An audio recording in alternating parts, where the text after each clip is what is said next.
আসসালামু আলাইকুম, স্বাগতম জানাচ্ছি বিবিসি নিউজ আন্তর্জাতিক সংবাদে। শুরুতেই সংবাদ শিরোনাম, এরপর বিস্তারিত। আইডিএফ প্রধানের সতর্কবার্তা, যে কোনো মুহূর্তে ভেঙে পড়তে পারে ইসরায়েলি সেনাবাহিনী। জেরুজালেমে জুমার নামাজে ইসরায়েলি বাহিনীর বাধা। দর্শক, এতক্ষণ শুনছিলেন সংবাদ শিরোনাম। এখন বিস্তারিত। আপনি যদি ইসরায়েলের ধ্বংস চান এবং মুসলিমদের পাশে থাকেন, তাহলে ভিডিওতে লাইক করে চ্যানেলটি অবশ্যই সাবস্ক্রাইব করে দিবেন এবং আপনার মূল্যবান মতামত অবশ্যই কমেন্টে লিখে জানিয়ে দিবেন। এখন বিস্তারিত। আইডিএফ প্রধানের সতর্কবার্তা, যে কোনো মুহূর্তে ভেঙে পড়তে পারে ইসরায়েলি সেনাবাহিনী।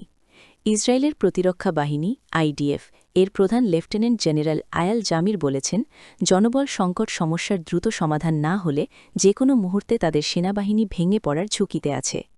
এক নিরাপত্তা মন্ত্রিসভা বৈঠকে তিনি এই সতর্কবার্তা দিয়েছেন। জেরুজালেম পোস্ট এক প্রতিবেদনে এ খবর জানিয়েছে।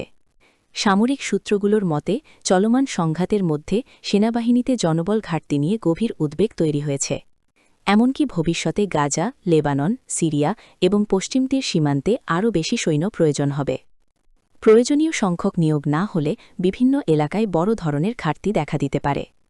বিশেষ করে হরেদি, অতি অর্থোডক্স ইহুদি সম্প্রদায়ের সদস্যদের সেনাবাহিনীতে অন্তর্ভুক্তির জন্য এখনও কার্যকর কোনো আইন পাশ হয়নি, যা চলমান সংকটকে আরও জটিল করে তুলছে।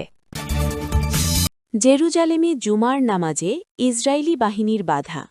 দখলকৃত জেরুজালেমের সালাহ আল দিন স্ট্রিটে ফিলিস্তিনিদের শুক্রবারের জুমার নামাজ আদায় করতে বাধা দিয়েছে ইসরায়েলি বাহিনী।